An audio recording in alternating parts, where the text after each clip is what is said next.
नमस्कार, देश की बात में हाजिर हैं। पहले बात राजस्थान के जालौर की, जहां 9 साल के बच्चे की मृत्यु का मामला गरमाया हुआ है। परिवार का आरोप है कि बच्चे की मौत स्कूल में ऊंची जाति के शिक्षक की पिटाई से हुई, क्योंकि बच्चे ने पानी का घड़ा छू लिया था। लेकिन स्कूल का कहना है कि मामला जाति का नहीं है। शिक्षक ने छात्र की पिटाई दूसरे छात्र से लड़ने को लेकर की थी। राजनीति भी इस मामले में हो रही है। कांग्रेस के स्थानीय नेताओं ने विरोध के बाद कुछ ने त्याग पत्र दिया। हालात संभालने के लिए सरकार ने परिवार को 20 लाख का मुआवजा देने की बात कही। एक सदस्य को नौकरी का ऐलान किया। बीजेपी गहलोत सरकार पर राज्य में अन्याय की बात कह रही है। नेताओं की आवाजाही बढ़ते देख प्रशासन ने इलाके में धारा 144 लगा दी है। कल ही भीम आर्मी पार्टी के नेता चंद्रशेखर जो हैं, वहां पहुंचने से उनको रोका गया। और आइए वो हमारे साथ जुड़ गए हैं इस कार्यक्रम में देश की बात में, उन्हीं से ही बात कर सकते हैं। चंद्रशेखर, बहुत बहुत धन्यवाद जुड़ने के लिए, समय निकालने के लिए। धन्यवाद। आप भी जोधपुर में ही मौजूद हैं। आपको क्या जानकारी मिली है इस पूरे मामले पर? जी, मैं पिछले 2 दिन से यही हूँ। मैं कल आया था और मेरा प्रयास था कि मैं पीड़ित परिवार से मिलकर उनकी बात को जान सकूं। काफी प्रयास के बाद कल पुलिस ने मुझे नहीं जाने दिया और रात पुलिस मुझे वापस दिल्ली ले गई। मैं सुबह फिर दोबारा फ्लाइट से चला आया। आज भी हम लोगों की वार्ता चल रही है। मेरा प्रयास है कि परिवार से बात हो जाए। हालात वहां अच्छे नहीं है। बुरी बात यह है निधि जी, मुझे कहने में कोई परहेज नहीं। हमें हाथरस याद है। हाथरस में भी अपराधियों के पक्ष में पंचायत हुई थी। यहाँ भी आज वो पंचायतों का दौर जारी है। एक तरफ पुलिस वहां मुझे स्पेशली जाने से रोक रही है कि आप नहीं जा सकते हैं, जबकि सभी नेता जा रहे हैं। सत्ता पक्ष के लोग गए, सरकार की पूरी टीम गई, विपक्ष के लोग गए। बुरा यह है कि पीड़ित परिवार को पीटा गया, मतलब मृतक के पिताजी को पीटना, उनकी माँ को पीटना, उनके परिवार के और लोगों को पीटना, ये बड़ा दुखद था। तो मेरा प्रयास था कि मैं उनके बीच जाकर उनके दुख दर्द को जानूं। लेकिन 2 दिन से जो कांग्रेस गवर्नमेंट लोकतंत्र की बात करती है, वो इतनी हिम्मत नहीं जुटा पा रही है कि एक भाई अपने परिवार से मिल ले। मैं आज भी यहाँ पुलिस की डिटेंशन में मौजूद हूँ कि किस तरह से एक बार परिवार से मेरी बात हो जाए। आपको ये किसने बताया चंद्रशेखर की माता पिता की पिटाई हुई है? क्योंकि अभी हम कुछ देर में ग्राउंड रिपोर्ट दिखाएंगे, हमारे सहयोगी वहां पर मौजूद हैं। लेकिन ये पिटाई की बात किसने कही आपसे? मैंने आज तक के उस पर देखा और मैंने वहां की जो लोकल टीम है उनसे मैंने जानकारी हासिल की फोन के जरिए। उसके पिता चिल्ला कह रहे हैं कि उनको पीटा गया। उन्होंने चोट के निशान दिखाए। फिर मेरी उनके पिता से भी रात बात हुई वहां टीम के जरिए, तो उन्होंने बताया कि उनके साथ पुलिस ने मारपीट की है। वो सब छीनने के लिए पुलिस ने उनके साथ मारपीट की है। तो ये बड़ा दुखद है। बेसिक ये है कि चाहे एक मामला हर्षाधिपति एक अधिकारी था जिनको पीटा गया था सरकार के एमएलए द्वारा, या जितेंद्र मेघवाल का मामला हो, या ये तीसरा मामला हो, ये रुक नहीं रहे, ये बढ़ रहे हैं। और आप जब उस बच्चे की तरफ देखते हैं तो दर्द से आप खुद करहा पड़ते हैं। 9 साल का बच्चा, और जिस माँ उस माँ पे क्या बीतरी होगी, उस पिता पे क्या बीती, जिन्होंने उसको पाला होगा। वो गरीब जरूर थे, लेकिन हर माँ बाप अपने बच्चे से प्यार करते। लेकिन आज वो एक बड़ा सवाल यहाँ निधि जी खड़ा हो गया कि वो स्कूल किस हिम्मत से भेजें। कहीं उसके बच्चे के साथ ऐसा हो जाएगा तो एक माता पिताओं में एक डर का माहौल बन गया है। तो ये अपराध जो है ना, माफी योग्य नहीं है। और इस पे हमें सोचना चाहिए कि कब तक हम इस देश में जातिवाद का शिकार होते रहेंगे। जाति व्यवस्था क्यों नहीं खत्म कर पा रहे? हम इंसान हैं, ये हमारा देश है, हम सबसे प्यार करते हैं आपस में, फिर हम इस पे चर्चा क्यों नहीं कर रहे हैं? ये क्यों हमारे लिए मुसीबत बनी हुई है? तो मुझे कहने में कोई परहेज नहीं कि राजस्थान तो दलितों के लिए शमशान हो गया है, क्योंकि न्याय नहीं मिल रहा है। मुख्यमंत्री जी जब हमारे जैसे लोग जाएंगे तो उनकी आवाज को और मजबूती से उठाएंगे। चंद्रशेखर, ये भी कहा जा रहा है कि चुनाव करीब हैं और इसलिए इसको एक राजनीतिक रंग दिया। नेता जानबूझ के यहाँ पर पहुंच रहे हैं क्योंकि चुनाव करीब है, सब अपनी चुनावी जमीन वहां पर खड़ी कर रहे हैं इस मामले को लेकर, ऐसे मामलों को लेकर। अच्छा, मैं बस आपको एक चीज याद दिला दूं, मुझे और लोगों का नहीं पता, मैं किसी पर टिप्पणी नहीं करना चाहता। मैं अलवर थाना गाजी के मामले में आया था, जिसमें मेरे बाद राहुल गांधी जी को भी आना पड़ा था। यहाँ एक महिला का वीडियो बनाया गया था रेप करने का। मैं यहाँ जितेंद्र मेघवाल के मामले में आया था। मूछे रखने पे आपके यहाँ मैंने बात भी की थी। मूछे रखने पे एक लड़के की हत्या हुई थी जितेंद्र मेघवाल की। और मैं यहाँ इस मामले में लगातार आता रहता हूँ, क्योंकि राजस्थान हमारी टीम है, मैं सक्रिय हूँ यहाँ। तो चुनाव से अलग भी मैं इस समाज में पैदा हुआ हूँ और मैं इस जाति के अपमान के दर्द को समझता हूँ। मगर बुरा यहाँ लगता है जब एक और अन्य साथी का, कन्हैया लाल जी का उदयपुर में एक घटना होती है, तो उनके परिवार को जो मुआवजा दिया जाता है, वहीं जितेंद्र के परिवार को और इंद्र कुमार जो अब नहीं रहा, उसके परिवार को जो मुआवजा दिया जाता है, उसमें जब दोहरा मापदंड होता है, तकलीफ होती है कि जब जिंदा रहते हुए हमें न्याय नहीं मिलता और मरने के बाद भी न्याय नहीं मिलता। जितेंद्र मेघवाल अपने परिवार के दूसरे बेटे थे कमाने वाले, वो सीएचए में जॉब करते थे, वो नहीं है आज, उनकी 2 बहनें अविवाहित हैं और उनके पिताजी को पैरालिसिस है। हमारी सरकार से मांग थी, सरकार ने तब भी हमें बेवकूफ बनाया, गुमराह किया। और इसमें भी हमारी मांग है, बात पैसे की नहीं, क्या गारंटी देंगे अशोक गहलोत जी कि ये दोबारा नहीं होगा राजस्थान में?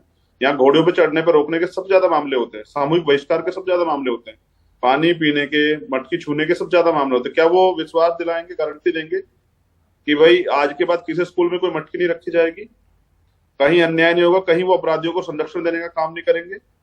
तो हम तो गारंटी चाहते हैं, क्योंकि सरकार इसलिए है ना, कानून का राज स्थापित हो। लेकिन अगर शोषित वर्गों के साथ ऐसा होगा, और मुख्यमंत्री क्यों नहीं जा रहे मिलने के लिए? अच्छा आप मुझे बताइए, और क्यों आ रहे हैं? क्योंकि मुख्यमंत्री नहीं गए। जब वो उदयपुर जा सकते तो ये तो उदयपुर से नजदीक है, वहां क्यों नहीं जा रहे? क्या कोई घटना है दिमाग में? इतना बड़ा मामला, पूरे देश में रोष है, दुनिया में चर्चा हो रही है कि आज भारत में आज भी इतना जातिवाद है, तो आप क्यों नहीं जा रहे मुख्यमंत्री जी? आप घूम रहे चुनावी उसमें अहमदाबाद, तो जब मुख्यमंत्री राजनीतिक रूप से वहां घूम सकते हैं, तो लोग अगर न्याय की आवाज उठाने आ रहे हैं तो मैं उसको गलत नहीं मानता। सबको उठानी चाहिए, हमारी जिम्मेदारी। हम कर क्या रहे हैं? चंद्रशेखर, ये वाजिब सवाल है कि मुख्यमंत्री क्यों नहीं गए, जो आप उठा रहे हैं। मैं आपसे बस आखिर में ये जानना चाहूंगी, ये हमारे देश की समस्या है, तमाम राज्यों की समस्या है, लेकिन ये कम होती नजर नहीं आ रही। क्या आपको लगता है क्या किया जाए जो इस समस्या को ही, ये भेदभाव को ही समाप्त किया जाए?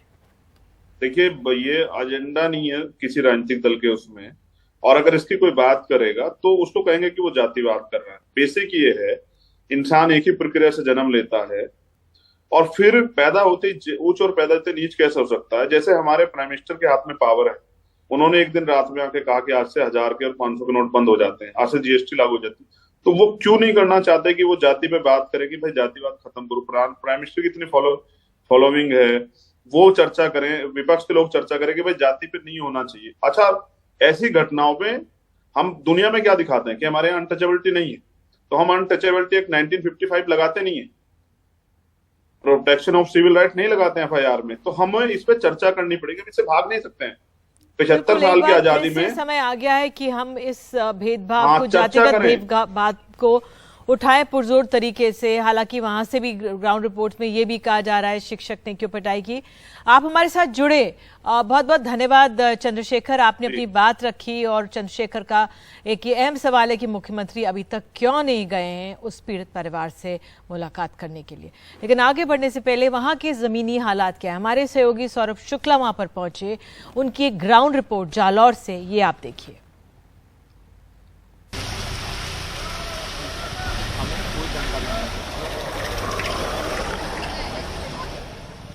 राजस्थान के जोधपुर से लगभग 230 किलोमीटर दूर जालौर जिले का सुराना गांव।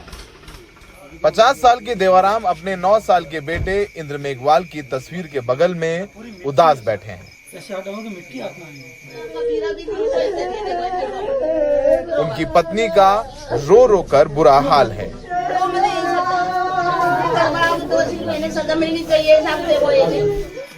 देवाराम का आरोप है कि तीसरी कक्षा में पढ़ने वाले उनके बेटे को 20 जुलाई को स्कूल के हेडमास्टर छैल सिंह ने सिर्फ इसलिए पीटा क्योंकि उनके बेटे ने पानी पीने के लिए घड़े को छू लिया था।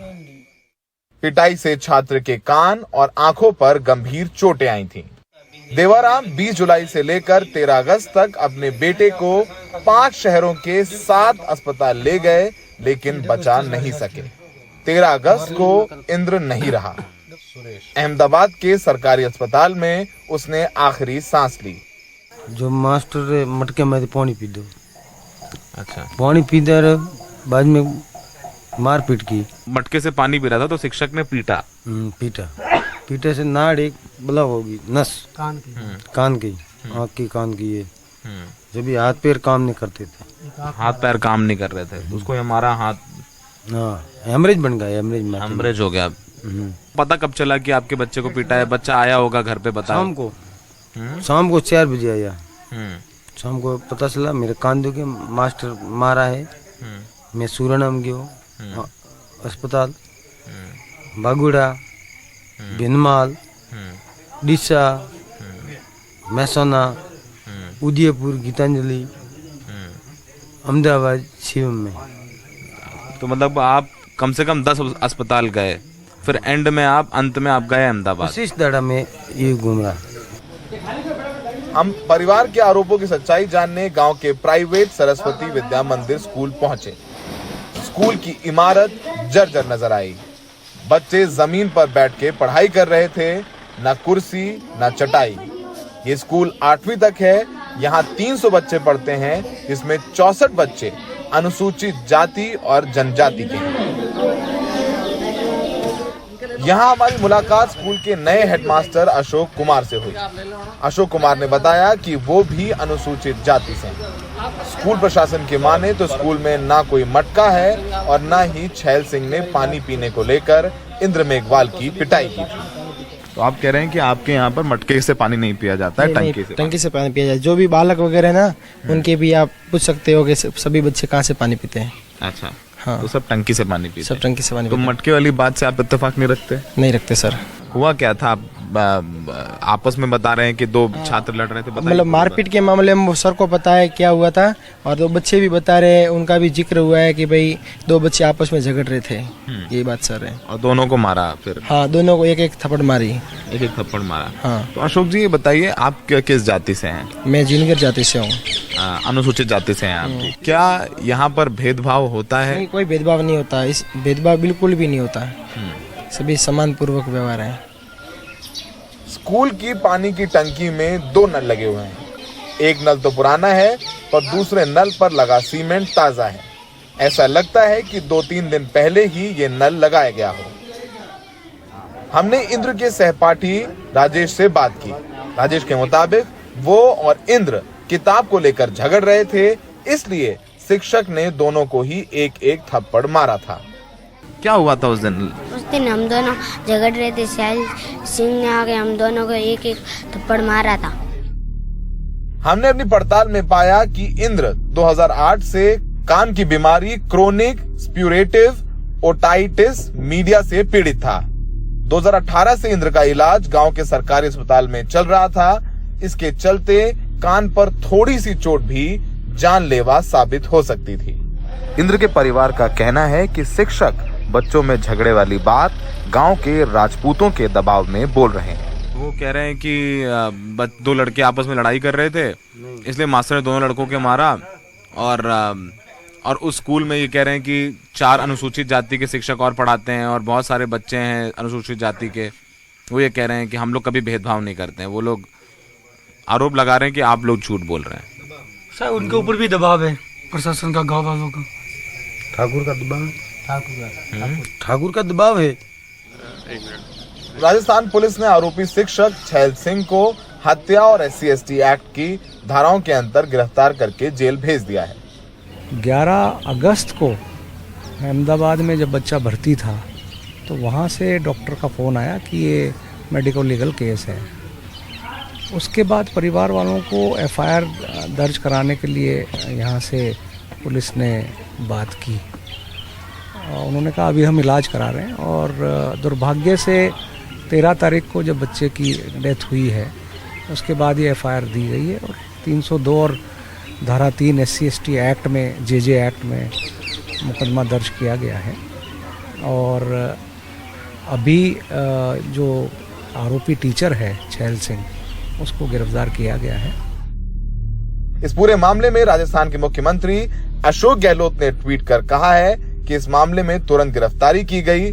परिवार को SC/ST सहायता और कांग्रेस की तरफ से 20 लाख रुपए भी दिए गए हैं। एक बात तो तय है कि बच्चे की पिटाई की थी। छैल सिंह जो शिक्षक है उसको मारा गया था। अब इसके 2 पक्ष बताए जा रहे हैं। पहला पक्ष परिवार का है कि वो निचली जाति का था, मटके से पानी पी रहा था इसलिए उसको पीटा। दूसरा पक्ष कह रहे नहीं, 2 लड़के आपस में लड़ रहे थे, इसमें जातिगत कोई बात नहीं है। लेकिन अगर आप इस इलाके में घूमें तो जाति एक सच्चाई है। भले ही हमारे देश के राष्ट्रपति अनुसूचित जनजाति से हों, पिछले राष्ट्रपति अनुसूचित जाति से रहे हों, लेकिन जाति इस समाज का सत्य है, और वो इस गांव का भी सत्य है, वो जालौर का भी सत्य है। और इस घटना में सच्चाई क्या है वो तो पुलिस की जांच में पता चलेगा। लेकिन फिलहाल पुलिस ने आरोपी को हत्या और SC/ST की धाराओं में गिरफ्तार किया है। सहयोगी अश्विनी मेहरा और गणपत के साथ जालौर से सौरभ शुक्ला, NDTV इंडिया। और देश की बात में बात अब गुजरात की। गुजरात दंगों के दौरान गैंग रेप और परिवार के कई सदस्यों की हत्या के मामले में उम्र कैद की सजा पाए 11 दोषियों को छोड़ने के गुजरात सरकार के फैसले पर लगातार सवाल खड़े हो रहे हैं। विपक्ष सरकार पर हमलावर है। इस मामले में पहली बार बिल्किस बानो का बयानात सामने आया। उन्होंने कहा है कि दोषियों को छोड़े जाने से न्याय पर मेरा विश्वास हिला है। सरकार के फैसले से मेरी शांति खत्म हुई है। एक महिला से कैसे इस तरह न्याय अचानक छीना जा सकता है। 11 आरोपियों को छोड़ने के फैसले से स्तब्ध हूं। गुजरात सरकार से अपील करती हूं, अपने फैसले को वापस लें। मुझे बिना डर के जीने का अधिकार वापस दिया जाए। मेरी और परिवार की सुरक्षा सरकार सुनिश्चित करे। बिल्किस बानो ने कहा है कि इतना बड़ा और अन्यायपूर्ण फैसला लेने से पहले किसी ने भी मेरी सुरक्षा और भले के बारे में नहीं सोचा। मैं गुजरात सरकार से अपील करती हूं कि वो इस फैसले को वापस ले। बिना किसी भय और शांति से मेरे जीने के अधिकार मुझे वापस दे। तो देश की बात में आगे हम बात करेंगे दिल्ली में किस तरह से रोहिंग्याओं के मसले पर बवाल मचा हुआ है और किसान क्यों लगा रहे हैं सरकार पर वादा खिलाफी का आरोप।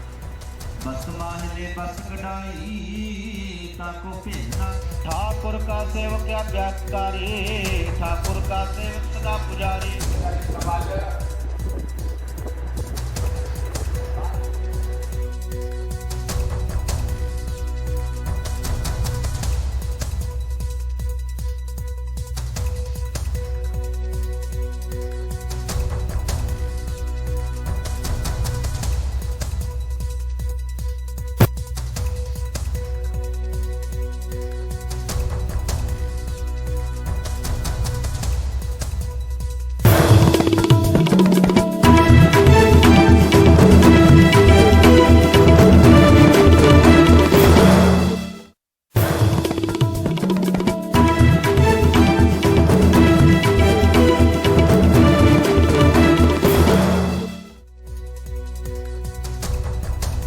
बात किसानों की। गृह राज्य मंत्री के इस्तीफे और MSP पर कानूनी गारंटी की मांग को लेकर संयुक्त किसान मोर्चा आज से लखीमपुर समेत देश भर में 3 दिन का धरना प्रदर्शन कर रहा है।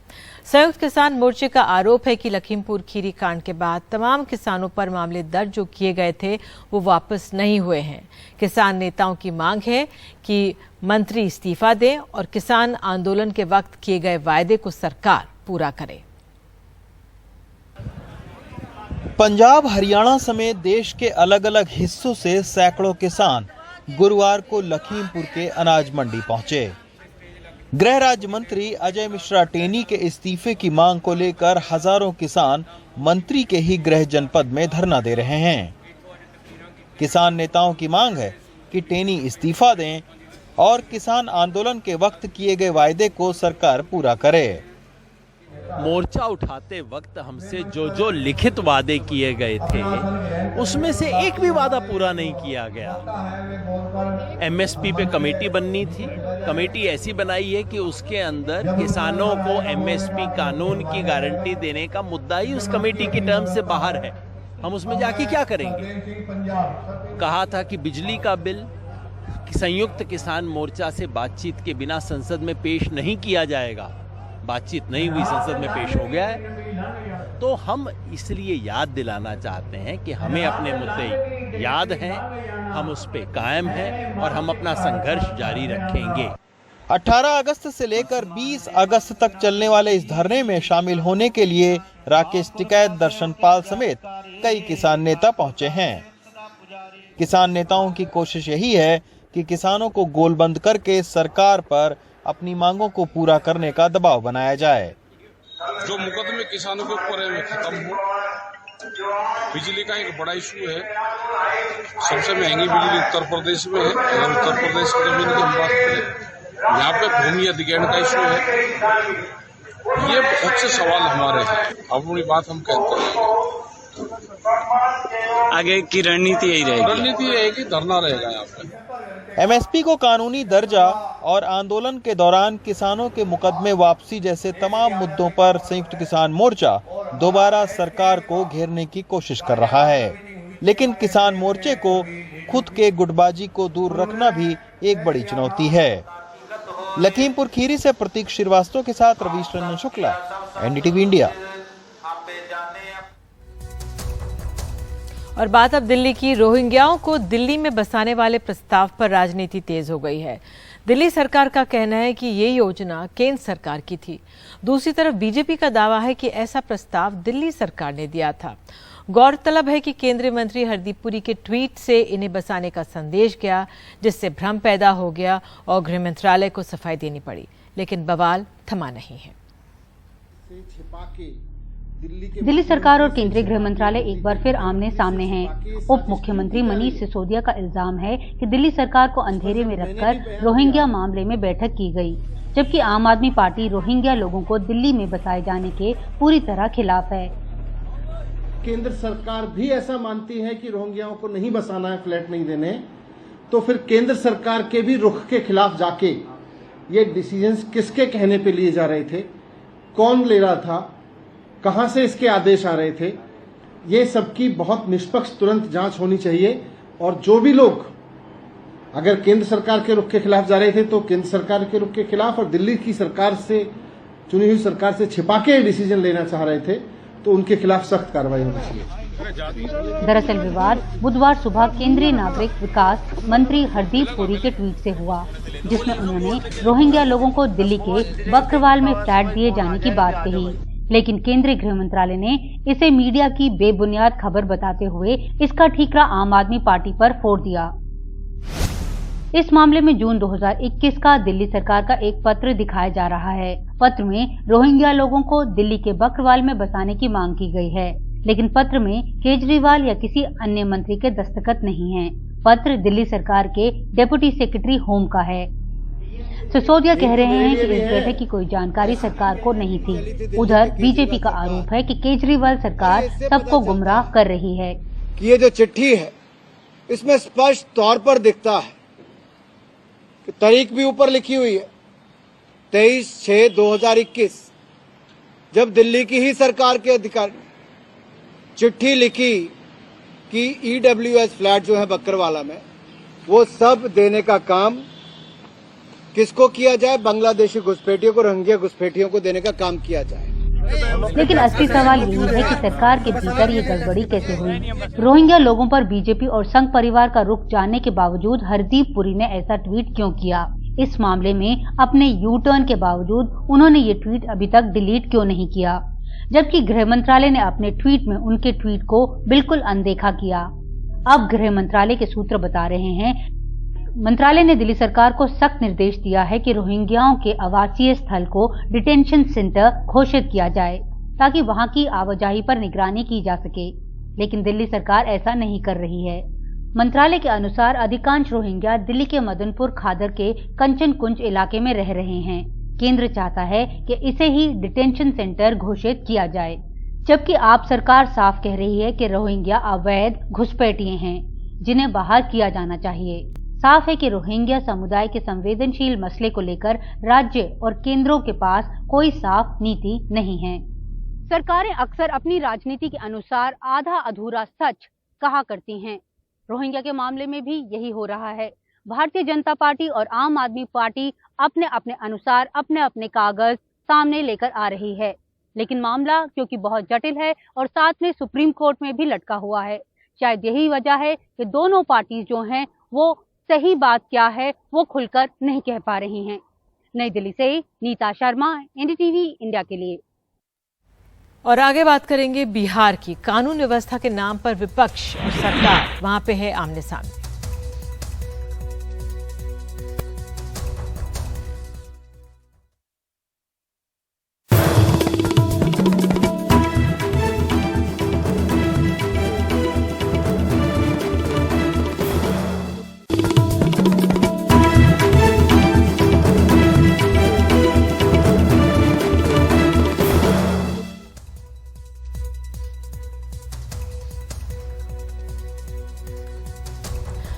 बात बिहार की करते हैं। बिहार में क्या विधि व्यवस्था खराब हो रही है या भाजपा के इशारे पर मीडिया में इसको बढ़ा चढ़ाकर दिखाया जा रहा है? इस सवाल पर अब भाजपा के ऊपर महागठबंधन के दो प्रमुख नेता नीतीश कुमार जो है मुख्यमंत्री और उप मुख्यमंत्री तेजस्वी यादव आक्रामक हैं।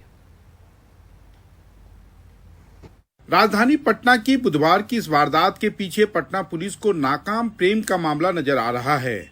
उसके मुताबिक ब्रेकअप के बाद प्रेमी ने इस घटना को अंजाम दिया, लेकिन विपक्षी बीजेपी इसे राज्य में डर के बढ़ते माहौल का उदाहरण बता रही है। ये क्या हो रहा है नीतीश जी? ये हो क्या रहा है? बस 2-3 दिन में बिहार की हालत क्या हो गई है, और वो भी राजधानी की। मैं फिर कह रहा हूं, ये साधारण अपराध की घटना नहीं है। तो इसी बात का तो संकेत है कि बिहार कहां लौट रहा है, जंगल राज की ओर। वहीं मंत्री कार्तिकेय सिंह पर लगे आरोपों पर मुख्यमंत्री नीतीश कुमार कह रहे हैं कि इसके सारे कागजात तेजस्वी देख रहे हैं, लेकिन विधि व्यवस्था पर उन्होंने कहा कि समय आने पर बीजेपी के सभी आरोपों का जवाब देंगे। कि बिहार में जंगल राज लौटा है। आपको जो मन में आवेगा बोलेगा ना, चलिए ना, कभी जरूरत होगा तब तो सब मतवा बोलेंगे, समझ गए ना। एक एक चीज का बोलेंगे, ऐसे तो ऐसे ही लोग प्रचार प्रसार में कुछ बोलते हैं, उससे कोई मतलब नहीं। सर कार्तिकेय और ज्यादा काम और तेजी से होगा, चिंता मत करिए। सर कार्तिकेय सिंह पर जो आरोप लगे मंत्रिमंडल में बने रहेंगे, वो सब देखा जा रहा है कि मामला क्या है। जो भाजपा माइंडेड लोग हैं, जो लोग प्रचारित कर रहे हैं, उनको करने दीजिए। इससे किसी को कोई फर्क पड़ने वाला है नहीं। हाँ, कोर्ट का जो न्याय होगा, न्यायालय का जो आदेश होगा, उसको ना हम लोग मानेंगे तो न्यायपूर्वक जो है काम की जाएगी, और इस पे हम लोग विचार करेंगे कि क्या हो सकता है। बिहार में घटनाएं पहले भी होती थी और अब भी हो रही हैं, और इस बात में कोई सत्यता नहीं कि जब से नीतीश कुमार ने पिछले हफ्ते तेजस्वी यादव के साथ मिलकर सरकार बनाई है तो अपराध की घटनाओं में बेतहाशा वृद्धि हो रही है। अंतर सिर्फ इतना है कि अगर बिहार के सत्तारूढ़ महागठबंधन की नेताओं की माने तो बीजेपी इस बात को पचा नहीं पा रही कि नीतीश कुमार ने उन्हें सत्ता से बाहर का रास्ता दिखा दिया है, और इसके बदले में वो मीडिया में अपने प्रभाव का इस्तेमाल कर हर छोटी मोटी घटना को काफी बढ़ चढ़ कर दिखवा पा रही है। पटना से कैमरामैन हबीब अली के साथ मनीष कुमार, एनडीटीवी इंडिया के लिए। तो पटना के कंकरबाग में आज सुबह अपराधियों ने सेना के एक जवान की गोली मारकर हत्या कर दी है। ये वारदात भीड़भाड़ वाले इलाके में हुई है। बताया जाता है कि सेना का जवान बबलू कुमार पटना के कुम्हारार इलाके का रहने वाला था। वो अरुणाचल प्रदेश में तैनात था और छुट्टी लेकर अपने घर आया हुआ था। आज सुबह वह अपने भाई के साथ पाटलिपुत्र स्टेशन बाइक से जा रहा था और इसी दौरान पुरानी बाईपास कंकरबाग में बाइक सवार दो युवकों ने पहले ओवरटेक करके गाड़ी रोकी और पटना जंक्शन का पता पूछा। जैसे ही जवान रुका, पीछे से उसके सर में गोली मार दी। घटनास्थल पर ही उसकी मौत हो गई। पुलिस के अनुसार बबलू को गोली मारने के बाद उसके भाई को भी गोली मारनी चाहिए, लेकिन वो भाग गया। एसएसपी पटना मानवजीत सिंह ढिल्लों के अनुसार सीसीटीवी फुटेज की जांच की जा रही है।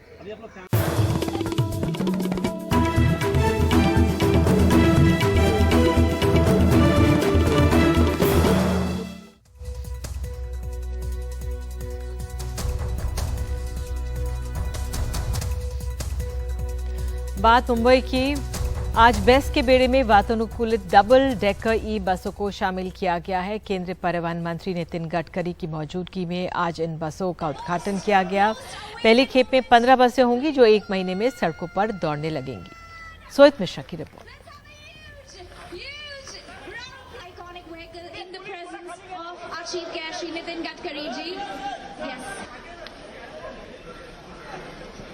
जब भी मुंबई की बात होती है या टीवी पर मुंबई को दिखाया जाता है, जो एक आइकॉनिक चीज़ जो मुंबई से जुड़ी हुई है वो है बीएसटी बस, और वो भी डबल डेकर बस।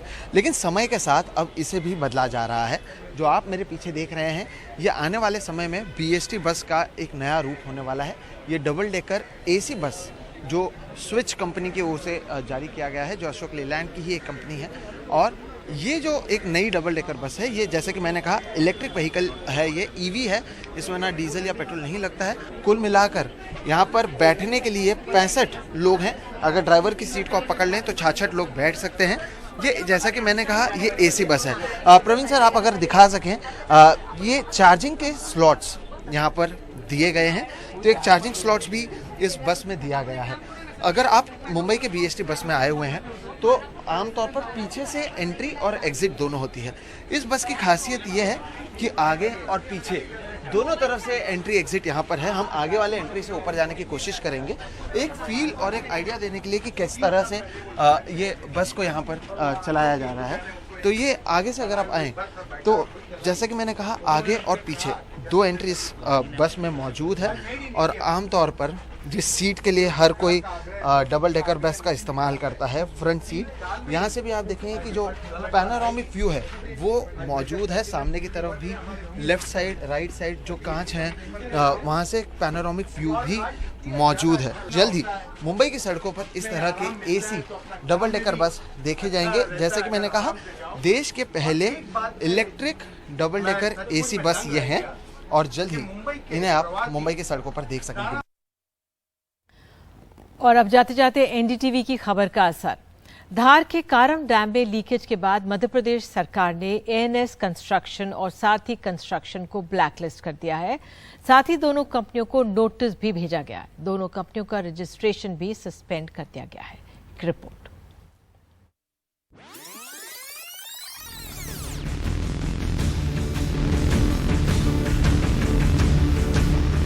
बहुत बड़ा काम एनडीटीवी ने जिस तरह से कल दिखाया और उसके बाद जो कार्रवाई हुई, तो आज कम से कम 2 यहाँ पे सरकारी कंपनीज ब्लैकलिस्ट हुई हैं। यही हम कहते हैं कि मीडिया एक सार्थक विपक्ष है। बांध घोटाले को लेकर एनडीटीवी की रिपोर्ट के बाद मध्य प्रदेश सरकार ने कारम डैम के निर्माण से जुड़े एएनएस कंस्ट्रक्शन और सारथी कंस्ट्रक्शन को ब्लैकलिस्ट कर दिया। उनका लाइसेंस भी रद्द हो गया। जांच की कमेटी गठित है, जो तथ्य निकलेंगे उसके आधार पर जहां कार्रवाई की जरूरत होगी वहां कार्रवाई भी करेंगे। उसमें भी सरकार पूरी तरह से प्रतिबद्ध है।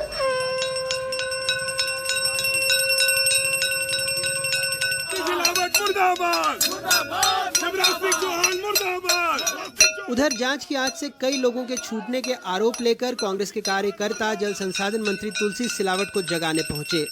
आज कांग्रेस के सैकड़ों कार्यकर्ता यहाँ मंत्री महोदय जो तुलसी सिलावट जी हैं, जल संसाधन मंत्री, उनको नींद से जगाने का प्रयास करने आए थे। लेकिन नींद महत्वपूर्ण है मंत्री की, शिवराज सरकार के मंत्री की, तो इसलिए पुलिस से रोक दिया गया था कि मंत्री जी की नींद में खलल नहीं पड़े। लेकिन निरंतर हमारा प्रयास रहेगा कि ये शिवराज सरकार के जो भ्रष्टाचार है, जिससे बांध टूट के लोगों की जिंदगी के ऊपर संकट बन रहा है, इन पर कहीं ना कहीं एक विराम लगे।